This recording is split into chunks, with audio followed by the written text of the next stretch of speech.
Last 5 డేస్లో bank Nifty వచ్చి almost 2.5% అయితే తగ్గింది. దీనికి గల రీజన్స్ ఏంటో ఈ వీడియోలో మనం తెలుసుకుందాం. ఫస్ట్ రీజన్ వచ్చి బ్యాంక్స్ యొక్క నెట్ ఇంట్రెస్ట్ మార్జిన్ తగ్గడం. నెట్ ఇంట్రెస్ట్ మార్జిన్ NIM అంటే ఏంటి?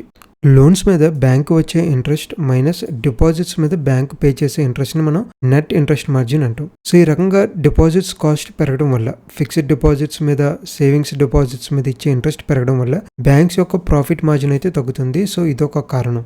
నెక్స్ట్ రీజన్ వచ్చి FII సెల్లింగ్స్. దీని తర్వాత ఇంకో మెయిన్ రీజన్ వచ్చి క్రూడ్ ఆయిల్ ప్రైస్ పెరగడం.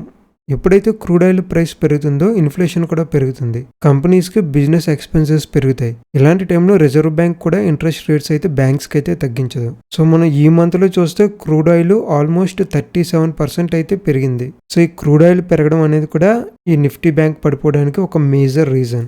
నెక్స్ట్ వచ్చి క్వార్టర్లీ ఎర్నింగ్స్. ప్రైవేట్ బ్యాంక్స్లో major bank and HDFC bank అలాగే యాక్సిస్ బ్యాంక్ యొక్క క్వార్టర్లీ ఎర్నింగ్స్ అయితే తగ్గాయి. మిగతా బ్యాంక్స్ ICICI బ్యాంక్ అలాగే పబ్లిక్ సెక్టర్ బ్యాంక్స్ ఎర్నింగ్స్ బాగానే ఉన్నా major banks and HDFC bank లాంటి బ్యాంక్ యొక్క క్వార్టర్లీ ఎర్నింగ్స్ తగ్గడం వల్ల కూడా బ్యాంక్ నిఫ్టీ పడిపోవడానికి ఒక కారణం. నెక్స్ట్ వచ్చి గ్లోబల్ అన్సర్టెనిటీ. ఇరాన్కి అమెరికాకి మధ్య జరుగుతున్న వార్ వల్ల కూడా అన్సర్టెనిటీ వచ్చి బ్యాంక్ నిఫ్టీ అయితే పడిపోతుంది. ప్రజెంట్ అయితే బ్యాంక్ నిఫ్టీ వచ్చి 50 వీక్స్ మూవింగ్ యావరేజ్ దగ్గర అయితే ఉంది.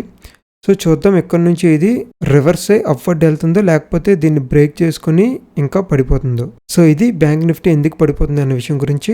ఒకవేళ ఈ వీడియో మీకు నచ్చినట్లయితే ఈ వీడియోని లైక్ చేయండి. మరిన్ని ఇటువంటి వీడియోస్ కోసం ఈ ఛానల్ని సబ్స్క్రైబ్ చేసుకోండి.